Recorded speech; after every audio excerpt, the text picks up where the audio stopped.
One Piece. Si igualarte en todas las temporadas de Juego de Tronos te parecía muy largo, imagínate lo que te espera cuando tengas que igualarte más de 900 capítulos para estar al día en la historia de Luffy. La obra de Eiichiro Oda comenzó en 1999 y hasta el día de hoy sigue en emisión. Dejando de lado el miedo de tener que igualarme más de 18.000 minutos para estar al día en la historia de Luffy y sus nakamas, he decidido empezar a ver One Piece. Un anime que en su momento no le presté mucha atención, pero que tras varias reseñas y varias recomendaciones de amigos, no podía dejar pasar. Chicas y chicos, bienvenidos a un nuevo video en Anime. Hoy les voy a contar mis primeras impresiones sobre la historia de One Piece, más específicamente la introducción en la saga de East Blue. ¡Comenzamos!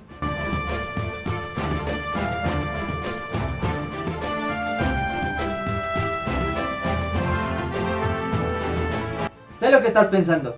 ¿Vale la pena invertir tantas horas de mi tiempo para ver la historia de One Piece?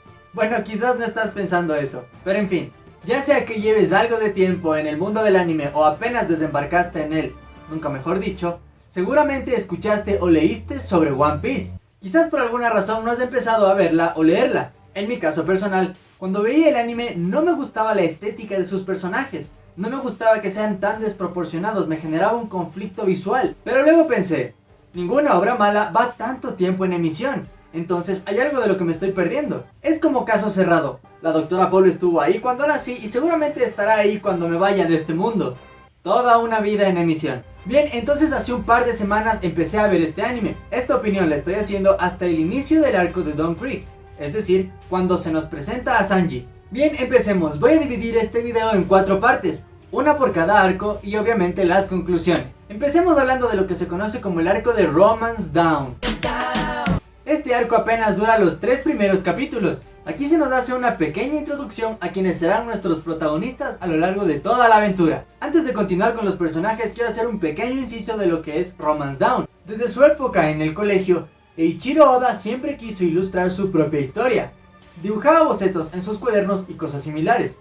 Tras un tiempo así fue asistente de Nobuhiro Watsuki, el autor de Rurouni Kenshin, o quizás en tu país lo conozcan como Samurai X. Esto no solamente le permitió a Oda pulir su técnica de dibujo, sino también la narrativa de su historia. Tras esto, Oda tendría la posibilidad de publicar lo que sería el boceto, el piloto de One Piece. Esta historia se llama Romance Down. Tras 3 volúmenes publicados, siendo cada uno una versión mejorada de su antecesora, es que sale a la luz finalmente One Piece. Todavía no he leído esos volúmenes, pero sí que tengo muchas ganas de saber cómo eran los primeros pasos de lo que después tomaría forma en One Piece, siendo un manga que ya dura tantos años. No soy consciente de si esto es muy común en el mundo del manga, pero me alegra mucho por Oda porque gracias a esos volúmenes y a esos bocetos que fue mejorando, es que ahora tenemos esta historia con una trama tan pero tan larga y compleja. En fin, ese era el inciso de Romance Down que quería hacer. Ahora bien, durante los primeros 3 episodios se nos muestran a 2 personajes en concreto, Luffy y Zoro. Empecemos por el capitán. No les voy a negar que la primera vez que vi a Luffy pensé que era una copia barata de Goku. Un chico alegre, despreocupado, incluso aparentando ser algo ingenuo y con un apetito voraz. Pero a pesar de que esa es la primera impresión, luego te das cuenta de lo definida que está su personalidad. De entrada no sabemos mucho de Luffy, no se nos presenta a ningún miembro de su familia. Solamente lo vemos interactuar con una banda de piratas lideradas por Shanks. Al contrario del típico estereotipo pirata, Shanks es alguien pacífico, alguien buena onda a quien le gusta compartir con la gente de las aldeas que visita. Trata de evitar la violencia y no parece ser un enfermo del saqueo, al menos por ahora. Shanks es el ídolo de Luffy y el original dueño de su sombrero de paja. No estoy muy seguro de esto, pero diría que gracias a Shanks, Luffy encuentra la motivación para ser el rey de los piratas, embarcarse en el Grand Line y obtener el One Piece. Casi en todos los capítulos resaltan lo implacable que es el Grand Line y lo difícil que es estar ahí. Pero Luffy, al contrario de Spider-Sat,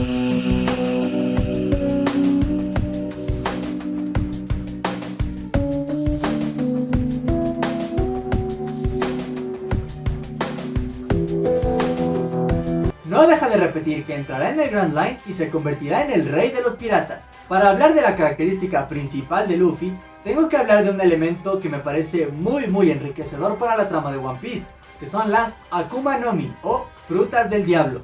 Lejos de ser un recurso que les permite a los personajes tener power-ups, me parecen un elemento muy justo para la historia. Le otorga a su portador un poder único, pero al mismo tiempo lo maldice, quitándole la capacidad de nadar. Teniendo en cuenta que es una historia de piratas y la mayor parte de la tierra en One Piece son solamente islas, es una desventaja bastante considerable. Pues bien, Luffy comió por error una fruta del diablo, y aquí me parece que hay un gran acierto, porque no tiene un poder súper épico o demasiado roto, para nada. Su poder es volverse de goma, es un humano flexible, como Mr. Fantástico. Este poder va muy bien con su personalidad. Es divertido y se nota que puede tener una progresión en cuanto a su uso y sacarle mayor provecho. Estoy muy entusiasmado por ver cuáles son las demás frutas del diablo, cuáles son sus tipos y qué tan intrigantes son sus usuarios. Por ahora no hay más que decir de Luffy. Parece que es un buen protagonista, parece que tiene mucho por desarrollarse y mucho potencial para la historia. Simplemente quiero seguir viendo cómo va a ser su evolución a lo largo de la trama. El siguiente personaje en presentarnos es Zoro.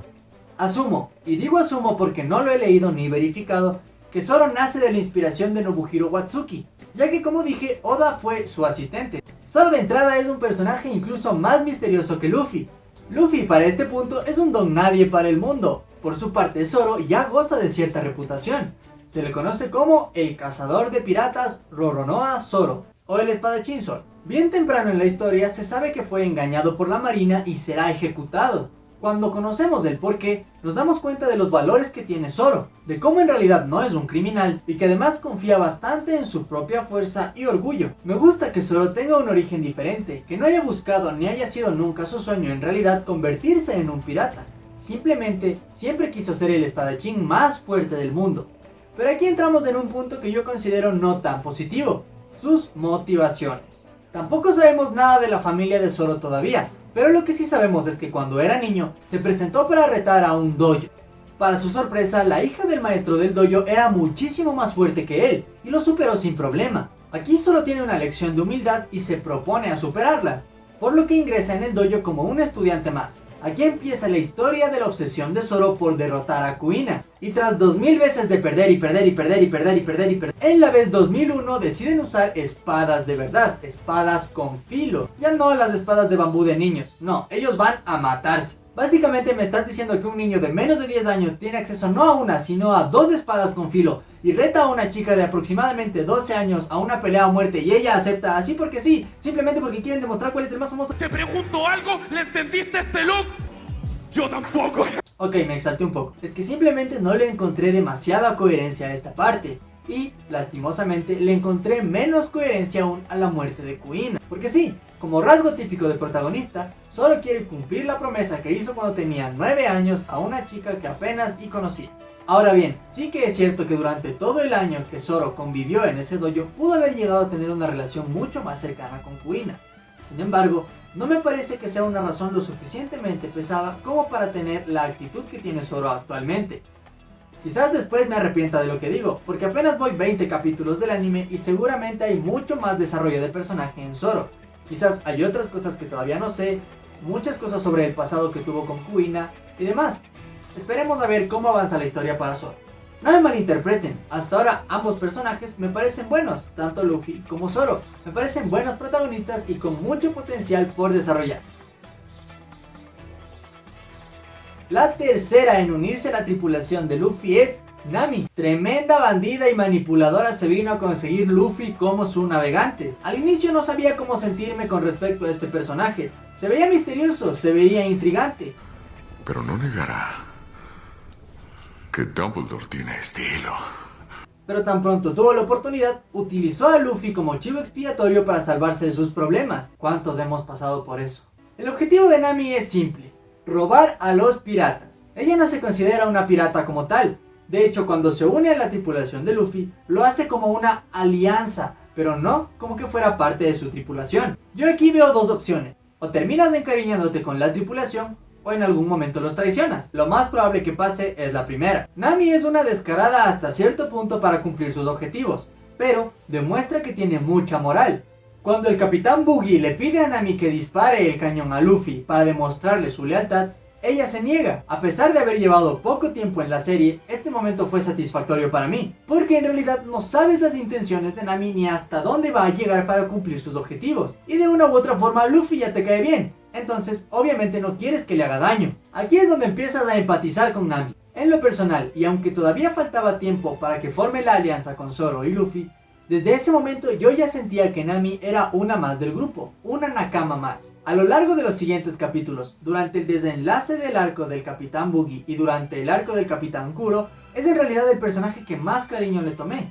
Es mi personaje favorito hasta ahora, haciendo parecer a Luffy y Zoro unos zánganos. Bueno, no tanto así, pero hasta ahora me parece el personaje más intrigante, si bien es del que menos se nos ha hablado en su pasado, pero me gustaría mucho conocer más a profundidad y ver cómo se desarrolla este personaje de Nami. Quiero ver cómo puede llegar a utilizar sus dotes de ladrona en favor de la tripulación de Luffy, y cómo saldría de algún apuro si llega a ser descubierta. Hasta ahora, lo poco que se ha visto, ha gustado. Bien, hasta el final del arco de Buggy, la tripulación está conformada por Luffy, Zoro y Nami. Pero aquí es donde entramos al arco del Capitán Kuro. Ahora aquí hay algo que quiero recalcar mucho de One Piece, que es la utilización de la mentira. Si te pones a comparar por ejemplo con Dragon Ball, en mi cabeza no hay un momento en concreto donde un villano o de hecho cualquier personaje haya mentido deliberadamente con la intención de hacer un mal. Hasta el villano más malo es sincero, te confiesa sus planes como pidiéndote que lo detengas a propósito. Pues bien, esto no pasa en One Piece, aquí sí utilizan la mentira. Durante el arco de Buggy vemos como Nami mentía y manipulaba a su favor. Y ahora vemos al Capitán Kuro, un pirata que fingió su muerte y ahora está infiltrado en una mansión como mayordomo. Todo esto para quedarse con la herencia de la chica de la casa. Ahora bien, si hay mentiras malas, también puede haber mentiras buenas. ¿O no? Aquí es donde entra Usopp, el Pinocho Kardashian. Ahora que lo pienso, quizás Oda lo hizo tan narizón por el tema de la mentira. ¿Quién sabe? El punto es que la niña rica de la casa, que se llama Kaya, está bastante mal de salud desde que quedó huérfana. Es aquí donde Usopp, un chico de la aldea que se ha hecho famoso por siempre decir mentiras, la va a visitar a su ventana para contarle toda clase de historias fantásticas. Son mentiras que a legua se reconocen, pero que Kaya, en su soledad y su incapacidad de salir, las acepta como entretenimiento. Y a ver, todos hemos dicho, al menos una vez en nuestras vidas, una historia un poquito cambiada en nuestro favor, o para impresionar, o para salir de algún apuro. Ah, no más, sí, cierto. En este sentido, Usopp le mentía a Kaya para tratar de que ella se anime. Ella sabía que era una mentira, pero igual se reía y disfrutaba de la compañía de Usopp. Yo pensaba que ellos iban a terminar juntos, al menos ver un beso o algo por el estilo. Pero me gusta que su relación se lleve de manera lenta, sobre todo porque es el inicio de la serie. Quizás sea un recurso que exploten después. En fin, creo que Usopp es mi personaje favorito después de Nami, o es al menos el que más me intriga conocer. ¿Y por qué digo esto? Primero te lo plantean como un chico que simplemente miente por diversión, pero luego te dan un trasfondo y explicación de todo esto. Resulta que el papá de Usopp, Yasop, sí, no son muy creativos con los nombres, es miembro de la tripulación de Shanks, el original dueño del sombrero de paja. Resulta que Yasop dejó a su esposa y a Usopp en casa para hacerse a la mar y vivir una vida de pirata. Mientras esto pasaba, la mamá de Usopp enferma y termina falleciendo.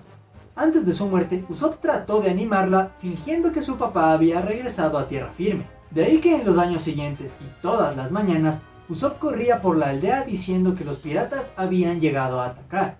Me parece real y muy humano cómo Usopp utiliza esta mentira para trabajar en el proceso emocional de la pérdida de su madre. Por eso es que cuando abandona a la aldea, a sus amigos y se despide de Kaya, es un antes y un después en la vida de Usopp. No solamente está dejando atrás a sus amigos, a la aldea que ama y a Kaya, que muy probablemente también ama, sino que también está dejando atrás ese ciclo de mentira que le permitía trabajar sobre el dolor de perder a su madre. Esto es algo fuerte, que quizás si lo ves de niño no analizas tanto, pero que está ahí, te lo presentan implícitamente. Esto le da muchísima personalidad y profundidad a Usopp, y por eso también estoy muy entusiasmado con ver qué le depara en el futuro a este personaje. Ahora, hay algo que quiero decir. Entiendo que son dibujos animados y es una obra ficticia, pero hay un mensaje que da el anime que a mí me causó cierta incomodidad, el cual es: no importa si tienes familia, no importa si tienes esposa e hijos y los abandonas, si es que tu sueño es ser pirata, ve y cúmplelo. Esto no me gustó. No me gustó cómo Usopp idolatra a su padre después de que lo abandonó junto con su madre. Es más, ni siquiera estuvo ahí para verla morir. No me gusta este tipo de cosas. En fin, comparado con la historia, este es un detalle algo irrelevante. Así que, continuemos. Bien, ya que hablamos de los protagonistas que se nos han presentado hasta el final del arco de Kuro, es hora de hablar de los antagonistas. Los primeros malos que se nos presentan en la historia son Helmeppo y Morgan, mano de hacha. Morgan, que no recuerdo si es capitán o teniente, bueno, el punto es que tiene un puesto de poder en la marina. Es un tirano que incluso sus propios subordinados le tienen miedo. Bien, no me voy a centrar demasiado en este personaje porque es el típico grandulón opresor de pueblos, pero sí me tomaré unos segundos más para hablar de su hijo Helmeppo. ¿A cuántos de nosotros no nos ha pasado que vemos como una persona saca provecho de su posición? Ese es el caso de Helmeppo. Él no pertenece a la marina como tal, al menos eso creo, pero sí saca provecho de la posición que tiene su padre. Abusa de la gente de la aldea y quiere cumplir sus caprichos a como dé lugar. De hecho, por uno de esos caprichos fue que solo terminó atado y por ejecutar sin que él lo sepa. Cuando Morgan lo golpea, créanme que fue uno de los sentimientos más satisfactorios que tuve. Y bien, no puedo decir mucho más sobre esos villanos, más que cuando cayeron derrotados, me sentí como seguramente se sintió Oda al saber que iban a publicar One Piece en la revista Shonen Jump por primera vez. Pasemos a hablar del siguiente villano, el Capitán Buggy. Si no estoy mal, Buggy es el segundo personaje que conocemos que tiene el poder de una fruta del diablo. ¿Y saben qué? Esto me parece mediocre. Creo que la habilidad que tiene Buggy es simplemente increíble. Poder separar partes de tu cuerpo, controlarlas a la distancia, no morir si te separas o te vuelan la cabeza, me parece una habilidad muy buena.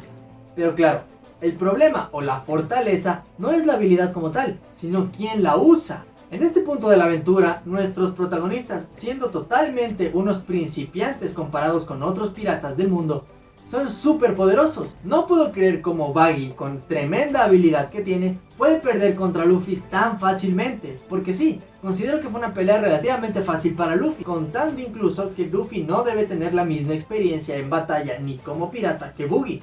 Ahora bien, no estoy muy seguro si Buggy murió o no. Surtur, hijo de perra, aún sigues con vida. Me parece que no, y eso es algo que se agradece a esta obra, porque no puedes ir por ahí simplemente matando personajes aunque sean villanos porque sí. No les voy a mentir que he tenido algunos spoilers sobre One Piece antes de empezar a verlo, pero eso sí, he tratado de investigar lo menos posible para no adelantarme en la historia e ir viviéndola a mi manera. Por eso espero que Buggy vuelva a aparecer más adelante, no porque lo considero un personaje interesante, pero sí porque no puede ser que una habilidad tan chévere como la que él tiene gracias a la fruta del diablo sea tan desperdiciada por un usuario así de mediocre. De verdad espero que Buggy haga un mejor uso de su poder. Ahora bien, hablemos de Kuro, que este sí me parece un personaje más decente y mejor villano que los anteriores. Como dije, cuando entramos en este arco de la historia se da mucha relevancia a la mentira. Kuro sí que me parece un buen villano. Obviamente peca por su confianza al final, como casi todos los villanos fuertes. Pero me gusta mucho la mente que tiene, cómo trama las cosas, y de ahí su apodo, Kuro el 100 Plan. Es desalentador ver cómo el mayordomo, estricto y que aparentemente era tímido, en realidad es...